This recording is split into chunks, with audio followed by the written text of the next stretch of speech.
कभी कभी नए उपासकों से जब वार्ता होती है और वो कृपा करके अपनी दिनचर्या बताते हैं कि हम 6:30 बजे स्नान करते हैं, तब लगता है कि क्या साधना करोगे आप। कोई भी, अगर आप किसी भी तरह प्रमाद स्थिति करते हैं और 6:30 बजे तक सोते हैं तो संशय है आपके ब्रह्मचर्य पर, नहीं रह सकते ब्रह्मचर्य। जो शास्त्र और शास्त्रवेत्ता महापुरुषों ने अनुभव किया है, 4 से और 6 बजे के बीच में जो शयन करता है ब्रह्मचारी हो ही नहीं सकता, ब्रह्मचर्य रह ही नहीं सकता। या तो वो 2 बजे 3 बजे तक भजन किया हो, पूरी रात जग के फिर सोया हो तो चलेगा, वो भजन का आवेश संभालेगा। ये ब्रह्म मुहूर्त का समय और उपासक शयन करे, बहुत बड़ी हानि है। मान लीजिए खूब सत्संग सुनते हैं आप सब जन, बहुत कृपा है आपके ऊपर, लेकिन परिवर्तन नहीं हो रहा भाई। अगर आप 6:30 बजे, तो अच्छा नहीं, बिल्कुल अच्छा नहीं, बिल्कुल अच्छा नहीं। ये दिनचर्या तो बिल्कुल ठीक नहीं है। आप लोग सावधान हो, जो भी हो सावधान हो जाइए। ये बिल्कुल आपके जीवन के लिए घातक दिनचर्या है। 2 बजे बहुत उत्तम है उठना, पर नहीं तो 3 बजे, आखिरी 4 बजे। साधक होके 4 बजे के बाद शयन कर रहा है, मुझे तो नहीं, किसी भी स्थिति में नहीं। हमें लगता है कि दवा खवा दी जाए तो नहीं कहते, नहीं तो किसी भी स्थिति में कोई बीमारी, कोई भी ऐसा रोग अपना प्रभाव नहीं रखता जो दिनचर्या को बाधित कर दे। ये देखा है, ये केवल प्रवचन नहीं, देखा है, जीवन को देखा है। कुछ भी दिनचर्या में अपार सामर्थ्य देखा, अभ्यास में अपार सामर्थ्य है। देखो सामने पट्टी बंधवा दी गई और धनुष बाण ले लिया और शब्द दूर किया जा रहा है अन्य दिशा में, शब्द वेधी बाण संचार। अभ्यास देखो, आंख में पट्टी बंधी हुई है, शब्द किस दिशा से हो रहा है एक श्रवणेंद्र से देखना है और बाण वहीं संधान करना जहां से शब्द निकला है। अभ्यास देखो, अभ्यास का प्रभाव देखो, कितने से चमत्कार अभ्यास में लौकिक, और आप परमार्थ के पथिक, और आपका यह अभ्यास कि आप उठे और फिर सो गए। क्या मतलब, आपकी दिनचर्या क्या है? आप भगवद आश्रित, इसका मतलब प्रमादी थोड़ी है। आप भगवद आश्रित, इसका मतलब प्रपंची थोड़ी है। अहम का त्याग करके भगवद आश्रित होकर हम भगवत मार्ग में चलने वाले पथिक हैं। इसलिए सबसे प्रार्थना है, जो पीछे हुआ आज से एक नई दिनचर्या आप देखो। जो पूर्व की दिनचर्या ठीक है तो उसे लिखो, नहीं तो सुधार करके और स्वयं श्री जी के सामने वो दिनचर्या रखो। दिखाने की जरूरत नहीं है, बहुत बार देख लिए, बहुत बार रजिस्टरों में रखा हुआ है सब दिनचर्या। अभी आ जाएगी उठ के, 2 बजे उठे, 3 बजे ये, 4 बजे वो, 5 बजे। हो सकता है जिस दिन लिखो उस दिन 2 बजे उठ जाओ कि आज उठे, पक्का उठे, सत्य कह रहे हो, 2 बजे लिख दिया। इससे काम नहीं चलना। आप अपने को खुद साक्षी करके प्रभु के सामने और नियमावली में बांधो। बिना नियम के प्रेम उत्पन्न नहीं होता। वो प्रेम की एक दशा है जो नेम को लय कर देती है। नियमावली में आपकी दिनचर्या सही होनी चाहिए, आपकी नियमावली ठीक होनी चाहिए। किसी भी संत के जीवन को आप देखिए, देखो एक स्थिति सिद्धावस्था में ऐसी आती है स्वाभाविक कि उनको देह से संबंध नहीं रह जाता। अब उनकी बात अलग, आपकी अवस्था और उनकी बीत सत्संग में हुक्का मांग करके परमहंस जी, रामकृष्ण परमहंस जी कभी पकोड़ा मांगते, कभी। अब उनका हम अनुसरण थोड़ी करेंगे इस बात में, भाई धरो हुक्का, रुको और हम पी रहे। हम महापुरुषों का अनुसरण थोड़ी कर सकते हैं। महापुरुष किस दशा में, किस स्थिति में, उनके जो नियमावली उपदेश है, वो कहीं नहीं बोले उपदेश में कि हुक्का पियो, नहीं बोले। तो जो उपदेश बोले वो हमें आचरण में उतारने। हम क्या करते हैं, सीधे महापुरुष व्यास भरोसे कुंवर की, सीधे वो जो इस स्थिति में है ना बस केवल इतना ही पकड़ते हैं, काहू के बल भजन को, इसलिए भजन नहीं करना, काहू के आचार इसलिए आचार नहीं करना। मतलब जितेंद्रिय रात, पवित्रता और ये सब। क्या पवित्रता? गुरुजी ने कहा है थैली है मल की, क्या पवित्रता? हाँ, उसमें क्या सुना है नहीं प्रवचन में, आचार गए और जितेंद्रियता आदि नहीं। और व्यास भरोसे को ये बात आई, सोवत पाव पसार, तो 6:30 बजे इसलिए जगना पड़ेगा कि 7 बजे 7:15 बजे सत्संगों में आना है। वो आ जाते हैं तो जल्दी जल्दी तिलक लग, जय गुरुदेव, जय महाराज, हाँ जय हो महाराज, वाह वाह वाह, हाँ क्या सत्संग में हो रहा है भाई। बहुत जीवन कीमती है। अभी कल ही पता चला कि कोई बहुत प्रियजन है, उनके यहाँ कैंसर हुआ। अब क्या दशा, ना भोजन सही पा सकते हो ना कुछ, और ये कैंसर आदि ऐसी बीमारियां हैं कि अभी तक जितने हमारे दर्शन में आए, एक आध बात अलग, उन सबको श्री जी ने जल्दी बुला लिया, जितने भी दृष्टि में आए। तो हम तुम अमरौती खा के थोड़ी आए हैं, कोई न कोई व्याधि मंदिर है, कब देवता का पर्दा हट जाए।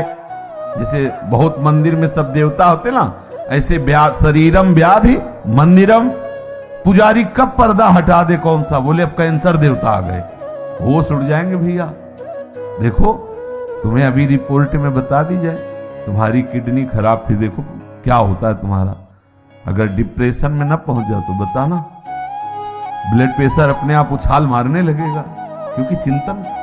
आज तुम स्वस्थ हो तो प्रमाद करते हो, और कल प्रमाद करने का अवसर नहीं रहेगा, अवसर ही नहीं रहेगा। अनन्य चिंतन रोग का होने लगेगा। अगर भगवदाकार वृत्ति नहीं हुई तो आप ये मत समझो मृत्यु कोई खिलवाड़ नहीं है। मृत्यु का संदेश सुनकर अच्छे अच्छे के जमीन खिसक जाती, होश खराब हो जाते हैं। कैंसर, अब न रात में नींद न दिन में चैन, अनन्य चिंतन उसी का शुरू। अब क्या करें? घबराहट, थोड़ी थोड़ी देर में मरना है तो जो दुकान मकान पति पुत्र परिवार जितना सब भाई वो सब काटने दौड़ता है, ये सब छूट जाएगा। भजन कोई साधारण वस्तु है। इसलिए भर्तृहरि जी महाराज कह रहे हैं, यावत स्वस्थ विदम गृहम कलेवरम यावत च दूरे जरा। जब तक बुढ़ापा दूर है, जब तक तुम्हारे शरीर में रोग कोई नहीं हो जा रहा, होगा ऐसा थोड़ी कि तुम कोई लिखवा के लाए कि नहीं होगा। जब ऐसे परमहंस को कैंसर हो सकता है, रामकृष्ण परमहंस जी को, पूज्य भाई जी के उदर में कैंसर हो सकता है, तो फिर अपने लोग तो अधिकारी ही है इस दंड के।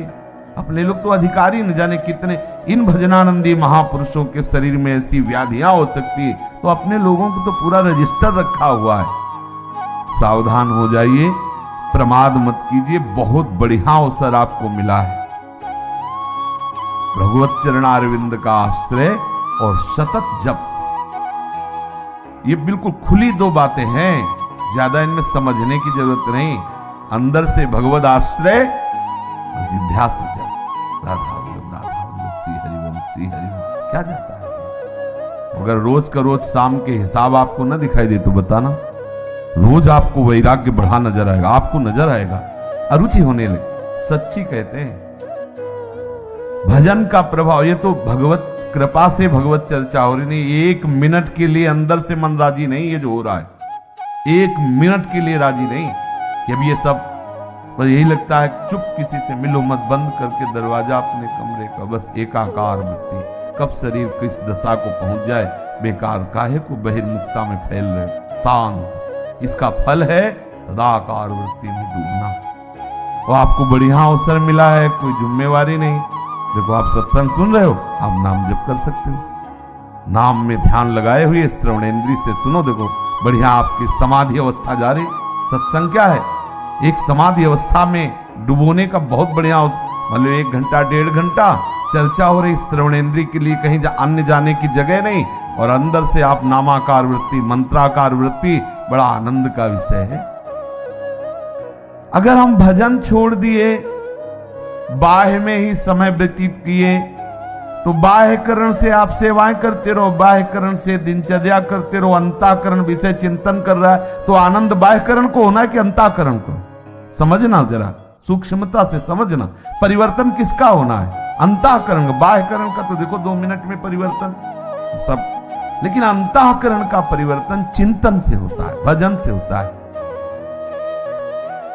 बड़े बड़े हम संत महापुरुषों के समीप रहने वालों को देखा है, अंतर में भजन नहीं तो दीपक तले अंधेला पाया गया है, दीपक तले अंधेला पाया। बहुत अच्छी बात समझ, बहुत घुस के तमाशा देखा है, अंतर और बाहर। भजन नहीं तो बड़े बड़े भजनानंदी महापुरुषों के समीप रहने वाले बड़ा प्रपंच का नाटक देखा गया है। वो महापुरुष तो आनंदित रहते हैं क्योंकि उनके लिए तो एक ऐसी स्थिति है प्राप्त हो गई जहां प्रपंच का स्पर्श नहीं है, और उनके प्रभाव से बाहरी व्यवहार सामग्रियों की खूब बहुतायत होती है। तो नीचे भजन का मतलब नहीं रह जाता कि भजन क्या है, बस वो सम्मान और विषय आदि का सेवन, क्योंकि महापुरुषों का प्रभाव सम्मान दिलाता है, महापुरुषों का प्रताप वो वस्तुएं जो विषय संबंधी सेवन में आती है, अच्छी से अच्छी वस्तुएं, होता क्या है अंतःकरण मलिन हो जाता है। इतने बड़े महापुरुष के समीप रहते हुए अंतःकरण और इतना मलिन हो जाता है कि महापुरुषों पर भी अपराध कर बैठता है, जिनके प्रताप से पोषित होता है वो वहीं अपराध कर बैठता है। इसलिए प्रधान बात है अंतर में आपका साधन चलना चाहिए, अंतःकरण आपका भगवत चिंतन में रहे। खुली बात समझ लीजिए, बाह्यकरण से बाह्य पवित्रता होती है, अंतःकरण से अंतःकरण की पवित्रता होती है। बाह्यकरण और अंतःकरण दोनों भागवतिक हो जाए तो स्वभाव का परिवर्तन हो जाता है, स्वभाव का परिवर्तन होता है तो स्वरूप का अनुभव हो जाता है। जो हमारा सखा भाव, गोपी भाव, सहचरी भाव का भाव स्वरूप है, उसकी प्राप्ति हो जाती है। इसलिए भैया चूको मत, बहुत बढ़िया अवसर, बड़ा घबराहट का विषय है। जब ये शरीर पीड़ा से युक्त होता है तो केवल प्रभु ही ऐसे जो हमें बचा सकते हैं, नहीं तो जब शरीर स्वस्थ होता है तो अहंकार देवता अपना नाटक करवाते रहते हैं, और जब अस्वस्थ हो जाता है तो मनी राम उसी अस्वस्थता का चिंतन, बड़ा क्लेश में। और इस संसार से मुक्त हो जाइए। अगर आप सोच रहे हो तो दिन प्रतिदिन ऐसा भयावह संसार का स्वरूप आएगा, पूछो मत। इससे मुक्त होना ही अब एक उपाय रह गया है। अब हम ये नहीं कह सकते कि जन्म जन्म, क्योंकि महामारियां, नाना प्रकार की प्रतिकूलताएं, नाना प्रकार की व्यभिचार, नाना प्रकार के खान पान की मलिनताएं एक कलिकाल में बढ़ती ही चली जाएंगी और उसका प्रभाव पड़ेगा। जैसे बाहर रोड में यदि गंदा कोई इत्र डाल दिया जाए तो उसकी खुशबू सबको आएगी, अच्छा डाल दिया जाए तो अच्छी आएगी। ऐसे ही इस सृष्टि में जो भी भयानक से भयानक आचरण होंगे, जो भी बुरे आचरण होंगे, पूरी सृष्टि पर उसका प्रभाव पड़ता है। अगर कोई बच सकता है तो भजन के प्रभाव से बच सकता है, नहीं तो प्रभाव जैसे सर्दी का प्रभाव सबके ऊपर पड़ रहा है, पर जो कंबल ओढ़े बच गए। अगर कहीं भी कुछ भी मलिनता का आचरण होता है तो पूरी सृष्टि पर उसका प्रभाव पड़ता है, वो समझ में नहीं आता। अगर कोई बच सकता है कलयुग की कुचाल से तो भजन, केवल भजन, दूसरा कोई उपाय नहीं। भजन करके भगवत धाम में स्थित हो जाओ, प्रभु को प्राप्त हो जाओ, नहीं बहुत दुख भोगना पड़ेगा। अभी प्रमादी मन है तो देख लेंगे, अरे देख लेंगे, होश खराब हो जाते हैं, मृत्यु सुखद लगने लगती है, ऐसे ऐसे कष्ट आते हैं कि वो चाहता कि मुझे कोई मार दो। सच्ची मानना, हमने देखा है, चाहता है कि इस दशा से तो अच्छा है कि मुझे मार दो। भाई मरना थोड़ी हमारा समाधान होगा, भगवत प्राप्ति समाधान। इसलिए बेचैन हो जाओ भगवत प्राप्ति के लिए। प्रेम की चलो बड़ी ऊंची बात है, लेकिन इतना तो रख लो कि अब प्रभु मुक्त करो इस नरक से, ये नाना प्रकार के क्लेशों से। कितने बंधे इस शरीर में। अरे आप देखो, ज्ञान की बातें चाहे जितनी करो, जब इसकी रिपोर्ट आती है ना तो एक बार चेहरा गिर जाता है किसी का भी हो। जब हाथ में बताई जाती है रिपोर्ट की ये है, अच्छे अच्छे को एक बार जब प्रलंबासुर ले गया ना बलराम जी को, तो एक बार वो भी उदास हो गए थे, फिर उनको स्वरूप को फिर घुसा मारा। तो ऐसे साधक प्रहार करता है, अरे किसी भी विकार पर, अरे नहीं, हम तो प्रभु के आश्रित हैं, प्रभु के दास हैं, पर इतना प्रहार करने लायक बन जाओ, आपकी ऐसी मनोवृत्ति भगवदाकार हो कि आप प्रहार कर सको। इसलिए भाई सावधान रहो। ये सुबह 6:30 बजे तक सोना ये ठीक नहीं। आप सो करके सोने को गवा रहे हैं। ये सोने का समय है, सोने का, स्वर्ण का। और क्या बोले, सोने का समय गुरु जी का, खुद सो आलम से, ऐसा नहीं। ये स्वर्ण समय है, ब्रह्म मुहूर्त। खूब ना, हमारे लिए तो हर क्षण ब्रह्म मुहूर्त है। ये तो केवल एक दिनचर्या के लेकर नहीं, हर समय हमारा ब्रह्म मुहूर्त है। हम प्रभु में लगे हुए हैं, इसलिए हर समय प्रेम में प्रभु का चिंतन हो रहा है। हर समय हमारे लिए महामंगल में महापावन है। देखो, आप सबसे प्रार्थना है, बहुत सोच समझ के दिनचर्या बनाए, और जो दिनचर्या बनाए 10-12 वर्ष उसमें कोई विक्षेप नहीं होना चाहिए। आज गए 5 घंटे यमुना के किनारे बैठ गए, 5 दिन गए ही नहीं। ये रसिकों की दिनचर्या नहीं, ये वृंदावन की उपासना में दिनचर्या एक आपकी नियमावली। या तो आप ऐसी स्थिति में कि 5 दिन आपको शरीर शुद्ध नहीं रही तो कोई बात नहीं, दिनचर्या का फल मिल गया। आपकी दिनचर्या एक ऐसी होनी चाहिए जो बने तो कम से कम 10-12 वर्ष तो एक रस चलना चाहिए। आज ये, कल वो, फिर परसों बदल गया, फिर अलग बदल दिनचर्याएं रजिस्टर में लिखी रखी रह गई और हमारी कुछ और ही दिनचर्या चल रही। भाई ऐसा मत कीजिए। भगवत मार्ग के पथिक, चाहे आप गृहस्थ हो, विरक्त हो, बहुत सोच समझ कर दिनचर्या बनाइए। आप 10 मिनट यदि भजन में बैठते हैं तो ठीक टाइम पर बैठिए और बहुत काल तक वो समय भजन में दीजिए। कि हम 10 मिनट बैठते हैं तो हम 10-12 वर्ष तक 9 मिनट नहीं होने देंगे, 10 मिनट तो बैठेंगे ही, और हमें मिलेगा तो हम माया से खींच कर और समय बढ़ाते घटने नहीं देंगे। ये दिनचर्या का भाव होता है अपने मन को बांधना। दिनचर्या का मतलब होता है हम अपने मन को संपूर्ण समय के द्वारा इष्ट में फांस रहे, बांध रहे, इस समय ये, इस समय ये, इस समय ये, और उसको नियम पूर्वक बांधना। कभी परिक्रमा चल रही तो कभी कुछ, कभी कुछ, कभी सब बंद, कमरे में पड़े शयन कर, ऐसी नहीं। एक आपके आहार की, विहार की दिनचर्या होनी चाहिए। बहुत अच्छा आहार मिल जाए तो भी एक संयमित, जो आपने आहार नियम लिया उससे ज्यादा नहीं होना चाहिए। ना मिले उस समय के बाद, आपको सच्ची बताए, यदि आपकी दिनचर्या सही है तो समय के बाद आहार करने की इच्छा ही खत्म हो जाती है। अगर आपका समय कि इस समय से इस समय तक आप प्रसाद लेते हैं, अगर नहीं मिले तो उसका चिंतन खत्म, उसकी इच्छा ही खत्म। अब अगले टाइम जब पाते हैं तब फिर आए। बहुत बड़ा नियम में बल होता है। बिना घड़ी के अपने आप नेत्र खुल जाना, दोबारा आलस्य ना आना, शरीर में एक नई स्फूर्ति, अभ्यास में बहुत बड़ी ताकत होती है। अपने लोगों का अभ्यास ही दृढ़ नहीं हो रहा है, नियमावली ही ठीक से नहीं बन रही। दिनचर्या में पता होना चाहिए, ये इस समय तो वो सत्संग में मिलेंगे, इस समय वो परिक्रमा में होंगे, इस समय वो जप में बैठे होंगे, उनका समय है जप का, इस समय तो मौन होंगे, वो बोलेंगे नहीं। साधु की दिनचर्या होती। हमारी क्या दिनचर्या है, इस पर ध्यान दीजिए। एक बार आप ही दिनचर्या बना लीजिए और उसे 10-12 वर्ष तक चलाइए। यह तेरे दिनचर्या बदलिएगा नहीं। माना भागवतिक है, लेकिन इससे मन संयमित नहीं होगा, इससे मन एक रस में नहीं आएगा, और एक रस नहीं हुआ तो फिर जीवत्व बाधा पहुंचाता रहेगा। ये जो जीवत्व है, काम, क्रोध, लोभ आदि, ये सब फिर परेशान करते रहे, प्रमाद स्थितियां आती रहेंगी। एक रस में बहुत बड़ा बल। जब बुखार और ये सब परेशानियां शरीर में आती तो भी दिनचर्या बाधित नहीं होती। जो अच्छे साधक होते हैं, जिस समय स्नान उसी समय स्नान, जिस समय अपने आप इतना सामर्थ्य होती है। कहीं भी चमत्कार प्रकट हुआ है तो एक जो दिनचर्या पकड़ी गई, दिनचर्या। देखो, पूज्य श्री सनातन जी वयोवृद्ध हो गए हैं, परिक्रमा को रोज जाते हैं गिरिराज जी की।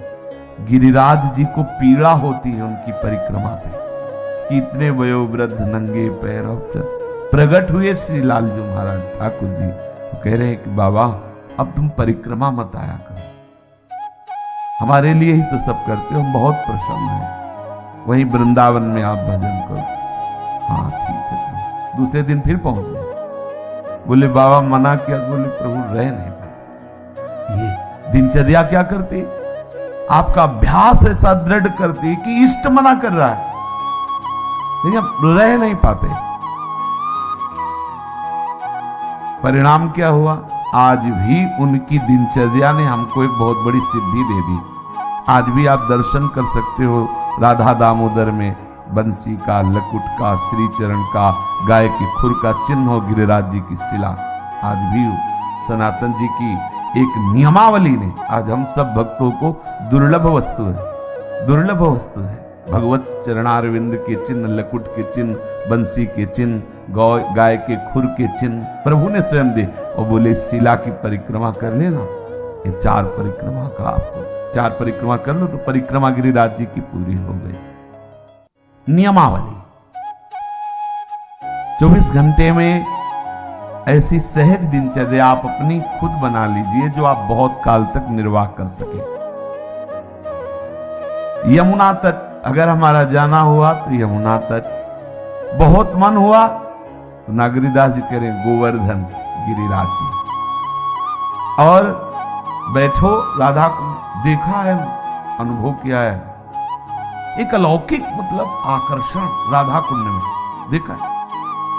सुबह सुबह जैसे चुपचाप कभी गए हैं और एकदम बैठ गए तो एक अलौकिक आकर्षण, एक दिव्य आकर्षण, एक भजन में एक दिव्य उन्माद। आसपास बड़े बड़े भजनानंदी महात्मा रहते हैं और श्री जी का वो नित्य स्थल राधा कुंड संपूर्ण ब्रज महिमा में, पर कहीं कहीं प्रभु विशेष अपनी लीला प्रकाशित किए।